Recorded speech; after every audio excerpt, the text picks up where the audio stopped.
Hey guys, I'm here with my girl Brooklyn. Good to see you again. Good to see ya. We go way back.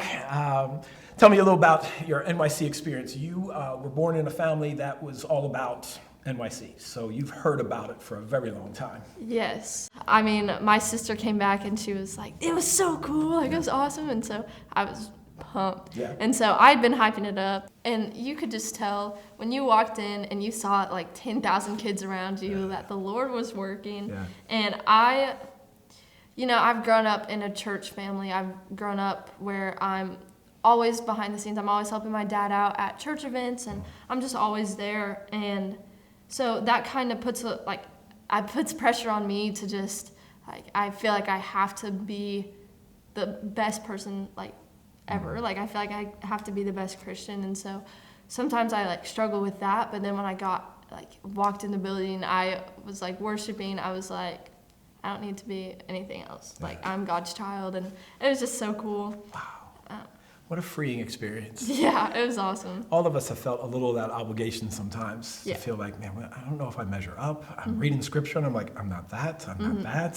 Where am I falling short? And to be freed up to just be a child of God, be loved by the Father, made in His image. Yeah. Wow. In the worship, is there a lyric, a song phrase that kind of just started ringing in your ear, that earworm that won't go away? Okay, so I remember the first time they were singing this song called New Thing. Yeah. And so because like I was saying earlier, because I'd kind of felt like this, it's kind of a routine, I go to church, they were talking about how your love, God's love is just it's a new thing. Yeah. And it's always changing, it's always new and different for you and for me.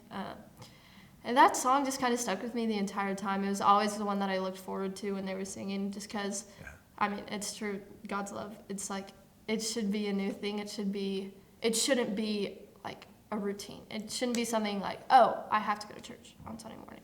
I have to, go to church on Wednesday night. Right. It's just always something that you're craving. Yeah. And so I thought that was really cool. Instead of I have to, I get to. Yeah. Wow. Yeah. Yeah. And I want to. Yeah. Like you were talking about last night. Sometimes we leaders get a little worried that we put on an event that's such a high point like NYC, and high energy, big party, big event, 10,000 people, and then we go back home and we're almost disappointed that we're back into the mundane. But I think that awakening moments, that's why NYC changed me way back in the 80s, is because it was this hello moment that was I'm doing a new thing here. And just when things could grow a little ritual and stale, boom, He wakes us up. Do you feel like our lives go in certain directions, and then sometimes events, like a pandemic happens, and the trajectory changes, and now you're headed down different roads. Did NYC kind of reset your coordinates anyway? Yeah. Like I said, I just kind of was feeling like it was just something I had to do. And,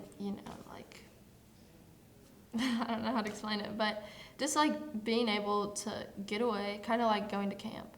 But it's camp on steroids. So it's so you Performance enhancing worship. Let's oh yeah. go. Oh yeah. But it's just kind of you got to get away and you got to experience just the Lord. And call me crazy, but I just know that everybody felt the Lord that week. Yeah. There's no way that somebody didn't leave untouched. Wow. I've said that as a youth pastor to a lot of my parents, where they're like, why are we going to spend this money, and why is this a once in a lifetime event? And I was able to make the guarantee every time from the 80s to say, if your kid presses in, I promise you they will hear from the Lord. And